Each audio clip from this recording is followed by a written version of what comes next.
Welcome to today's deep dive. We are incredibly glad you're joining us. If you've been watching the news lately, seeing these massive geopolitical events unfold, you might be wondering how a crisis on the other side of the world is actually going to affect your day-to-day life. Yeah, that's the big question right now. Right. So today, that is exactly our mission.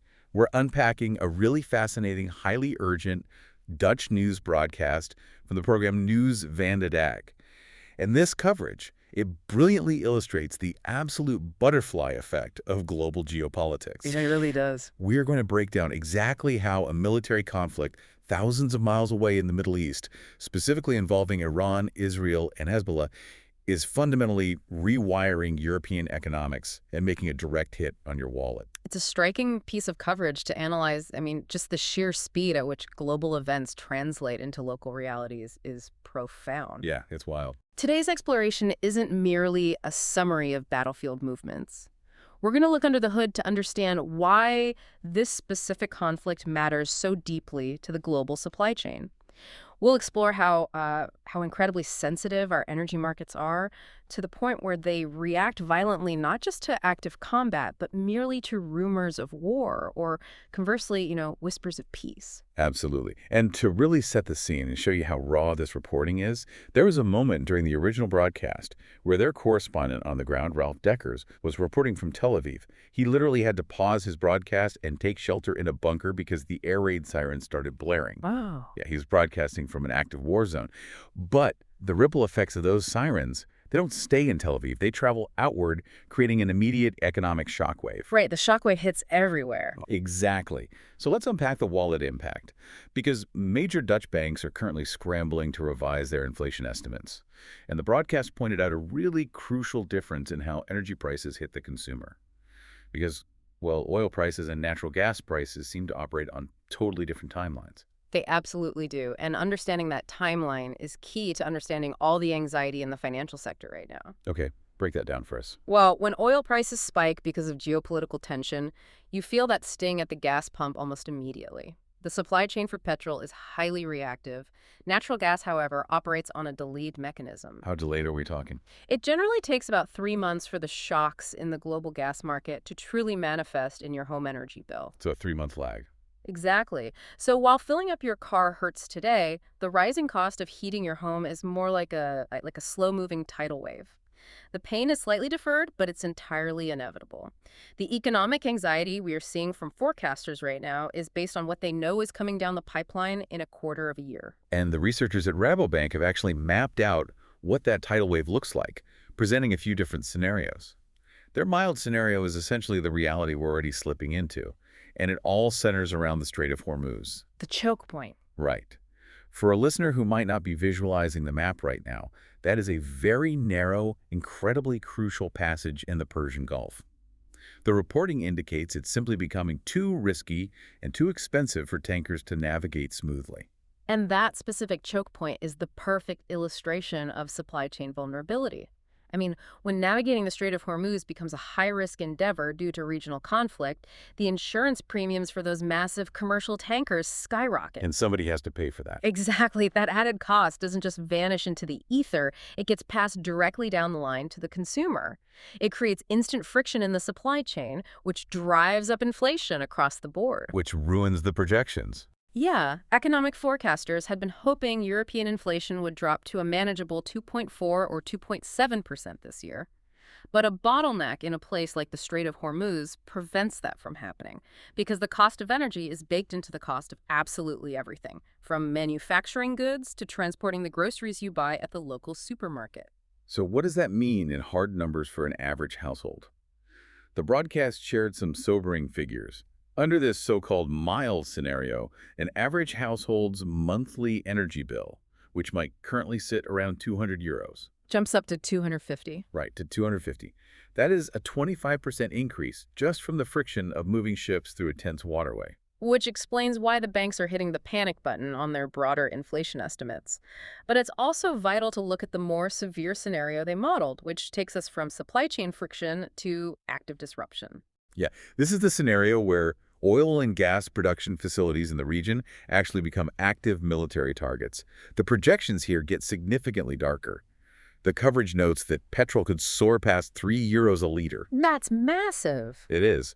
As for those home energy bills, one guest on the broadcast mentioned she lives in an older 1930s home. Under the severe scenario, because our home requires more heating, her monthly energy bill could hit an astronomical €800. A spike like that reveals a massive structural shift in the energy market, one that directly impacts how consumers manage their finances. Because of this extreme, unpredictable volatility, energy suppliers are rapidly abandoning fixed-rate contracts. They're just getting rid of them. Yeah, they are moving almost exclusively toward dynamic contracts. Wait, what happened to locking in a fixed rate so you don't have to worry about this kind of global volatility? I mean, a fixed contract used to be the ultimate shield for a homeowner. In a stable world, yes. A fixed contract meant the energy company was willing to absorb the risk of global price fluctuations. But the market has become so erratic that suppliers are no longer willing to take on that gamble. So they pass it on. Right. By forcing consumers onto dynamic contracts, where the rate you pay fluctuates based on current market conditions, the suppliers are passing 100% of that geopolitical risk directly onto you. Wow. You are left fully exposed to these wild daily price swings. It fundamentally changes the financial security of the average household, turning basic budgeting into a highly precarious exercise. It essentially forces everyday people to play the global commodities market just to figure out if they can afford to heat their living room this month. Exactly. It's a wild shift in how we live. To really understand why these prices are swinging so violently, we have to look at the real-time military tactics driving the panic. We mentioned Ralph Deckers in Tel Aviv earlier, who had to go off-screen for 5 to 7 minutes to wait out an attack in a shelter. How sustainable is that level of bombardment from a purely tactical perspective? The tactical analysis provided in the broadcast offers a really surprising insight into the logistics of this conflict.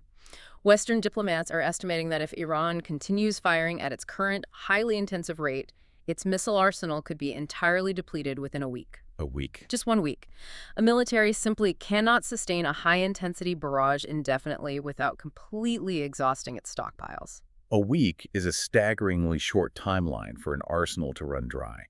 And the coverage noted that you can already see the evidence of that depletion playing out. The frequency of air raid sirens in Israel has dropped dramatically, going from 15 to 20 times a day down to about 5. That drop in frequency indicates a necessary rationing of munitions. However, the complexity of this conflict is that it's not isolated to a single border. Israel is actively managing a multi-theater operation. Right, the broadcast detailed a significant escalation on that front, a two-front war with both Iran and Hezbollah firing on Tel Aviv simultaneously. In response, Israel is launching a ground offensive to carve out a 10-kilometer buffer zone in southern Lebanon.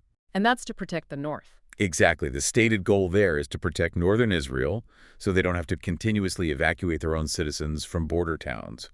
Simultaneously, they are planning for 1 to 2 more weeks of extensive airstrikes, targeting thousands of specific sites inside Iran. Operating a ground offensive in one nation while conducting thousands of precision airstrikes in another requires an immense amount of resources, and it relies heavily on advanced defense technology to keep the home front secure while those operations are underway. Right. This is where systems like the Iron Dome become critical. For those unfamiliar, the Iron Dome is a mobile air defense system designed to intercept and destroy short-range rockets and artillery shells headed for populated areas. And the coverage highlighted the incredibly high success rate of the Iron Dome in intercepting these incoming attacks. But it also brought up a very sharp domestic political irony playing out in the Netherlands regarding that exact system. The export debate. Yes. Not too long ago, certain left-wing political factions in the Netherlands were pushing hard to halt the supply of components for the Iron Dome to Israel. Now, commentators in the broadcast are pointing out that this exact system is undeniably saving countless civilian lives from these daily barrages. It is a profound illustration of the complexities surrounding international military aid. What this debate highlights is the intense friction between differing geopolitical philosophies. How so? On one hand, there is a push to restrict arms exports based on broader political or human rights concerns regarding how a nation conducts its offensive operations. The argument is that supplying any military components makes a nation complicit in the broader war effort. Sure. But on the other hand, you have the immediate tangible reality of a defensive system actively preventing mass civilian casualties in major urban centers. It forces European policymakers to grapple with the immediate ethical and human consequences of withholding purely defensive technology. You really see how local political decisions in a European parliament tie directly to the airspace over the Middle East. And the source detailed another tense moment that shows just how easily this entire situation could spiral into a massive global conflict. The interception over Turkey. Yes. An Iranian missile was actually headed toward Turkey, and it had to be intercepted by U.S. forces. That interception is a critical, potentially history-altering moment. Turkey is a NATO ally. If a missile from Iran were to strike a NATO member, it risks triggering Article 5, which is the Mutual Defense Clause, stating that an attack on one member is an attack on all. Which means a much larger war. Precisely. By intercepting that missile, U.S. forces didn't just save lives on the ground in Turkey, they potentially prevented a formal escalation that could have drawn the entirety of a NATO alliance into a direct, large-scale war. The margins keeping this conflict contained are razor-thin, and European nations are getting drawn closer to the front lines. The Netherlands is actively deploying a Navy frigate, likely the Evertsen, to sail toward Cyprus. Their mission is to potentially assist a French aircraft carrier operating in the region. But this deployment is causing major political friction back home for Defense Minister and VVD leader Dylan Yeşilgöz. The friction stems from the physical reality of where that ship is going. The broadcast points out that Cyprus has already been targeted by rockets. Right. Sending a Dutch frigate into those waters isn't just a symbolic gesture of solidarity. It means placing Dutch military personnel directly into a live line of fire. How does the Dutch government navigate the diplomacy of that? The coverage highlighted this delicate tightrope they're walking. They want to offer defensive support to their allies, but they are trying very hard not to explicitly rubber stamp or endorse the offensive actions being taken by the U.S. and Israel. It requires an incredibly nuanced diplomatic posture. The Dutch government is attempting to signal commitment to regional stability and allied defense without providing blanket approval for every tactical decision made by the U.S. or Israel. Which is incredibly tricky. Very. This geopolitical tension at the government level is deeply mirrored by the emotional and political polarization we see in the public discourse. The broadcast featured some intensely strong commentary from a guest named Lael regarding the Iranian regime, which perfectly captures this polarization. Her perspective was incredibly raw and deeply personal. She expressed extreme anti-regime sentiments, referring to the Iranian leadership as terrorists. She cited a horrific statistic, pointing out the slaughter of 30,000 demonstrators, women, and members of the LGBTQ+ community just a month prior. Right. She was so resolute in her stance that she actually expressed hope for a U.S. military intervention to completely topple the regime, even if that intervention came at the cost of violating international law. It's a heavy perspective to listen to. Our job today isn't to take a side on her specific view, but to look at why comments like hers matter to the broader picture. What do you mean? Well, what she's doing is voicing a massive debate happening globally right now. The clash between prioritizing immediate human rights interventions versus adhering strictly to the established frameworks of international law. Okay, I see. For some, the sheer scale of human rights abuses justifies any means necessary to end a regime. For others, breaking international law, even for a righteous cause, sets a dangerous precedent that destabilizes global order. Her commentary is a visceral reflection of how deeply polarized and emotionally charged the discourse around this conflict has become. It puts the human element of this geopolitical chess match into very sharp focus. It also leads us to a massive question the broadcast tackled regarding the internal state of Iran. Who is actually calling the shots right now? There appears to be a power vacuum. Yes. The funeral for Ayatollah Khamenei has been postponed, and currently there is a 3-person interim council running things. The intelligence discussed in the coverage suggests that Khamenei's son is the most likely candidate to take over, potentially as soon as after the weekend. But anyway, that is the strategic calculus. The idea is to empower internal opposition factions to challenge the regime's authority from within its own borders or immediate periphery. That seems risky. It is a long-term, highly volatile strategy. Arming rebel groups carries its own massive historical risks, but it reflects the stark understanding that external military force has severe limitations when dealing with a regime deeply hardened against outside influence. The layers to this conflict are just astonishing. But let's pivot back to where we started this entire conversation. Your wallet. While covert ops are happening in Iraq, the Dutch political response is dealing with some very harsh domestic realities. Yeah, the domestic impact is severe. The Dutch government had previously planned a purchasing power increase of 0.6% for its citizens. Because of the economic shockwaves we've been discussing, the broadcast notes that the projected increase has practically vanished, dropping to 0.2% or potentially zero. This is where domestic economic policy becomes a high-wire balancing act. The financial experts featured in the broadcast were explicitly warning the cabinet not to go into panic mode. Because that makes it worse. Right. In moments of crisis, there is often a temptation to throw untargeted money at the problem, which can actually worsen inflation. Instead, they're calling for structural fixes to ease the burden on consumers. They're suggesting the government look at adjusting VAT, lowering petrol excise duties, and potentially rolling out targeted energy allowances. How do adjustments to things like VAT or excise duties actually help the average person staring down an €800 heating bill? Well, VAT is the value-added tax placed on almost everything you buy, and excise duties are specific, built-in taxes slapped on things like petrol. Lowering those is a lever the government can pull to instantly make your grocery receipt or your trip to the gas station a little cheaper. Okay, that makes sense. It doesn't fix the global supply chain, but it provides immediate, tangible relief at the register. Furthermore, targeted energy allowances ensure that financial aid goes specifically to households facing severe energy poverty, rather than blanket subsidies that cost the government billions, but might also benefit wealthy households that don't need the help. It's all about finding targeted ways to weather the storm. And what makes planning for this storm so incredibly difficult is what the source refers to as the yo-yo market. It seems to be entirely psychologically driven. Very much so. The coverage noted that at one point, just the mere a rumor, really, that Iran might be willing to talk to the U.S. caused gas prices to temporarily drop on the stock exchange. It is a perfect encapsulation of the hyper-connected, deeply psychological nature of our globalized system. Traders on a stock exchange react to a whisper of diplomacy, and within hours, the projected utility bills for millions of households fluctuate. Just off a whisper. Exactly. The psychological factors of the market fear of escalation, hope for intervention, uncertainty about leadership are actively, continuously pricing the energy that powers your daily life.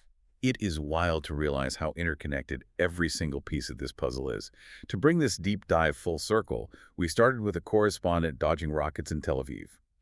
We looked at a missile being intercepted over Turkey by U.S. forces to avoid triggering a NATO-wide war. We discussed a power vacuum in Iran, a Dutch frigate sailing into the line of fire near Cyprus, and the terrifying prospect of dynamic energy contracts. And all of these massive world-altering events eventually land right on your kitchen table in the form of grocery inflation and heating bills. It is a profound chain reaction, and it leaves us with a final, provocative thought to mull over. We've spent this time analyzing how a single geographical choke point, like the Strait of Hormuz or the political stability of an oil-producing nation, can throw our local economies into absolute chaos. Yeah. If our standard of living is truly that fragile, what does this mean for the urgency of the green energy transition? Is true national security no longer just about deploying missile defense systems like the Iron Dome, but about achieving total independent energy sovereignty so that no foreign conflict can ever dictate the cost of heating your home? That is definitely something to think about. Thank you so much for joining us on this deep dive. Keep questioning those broader connections in your daily news cycle. Keep learning, and we will catch you on the next one.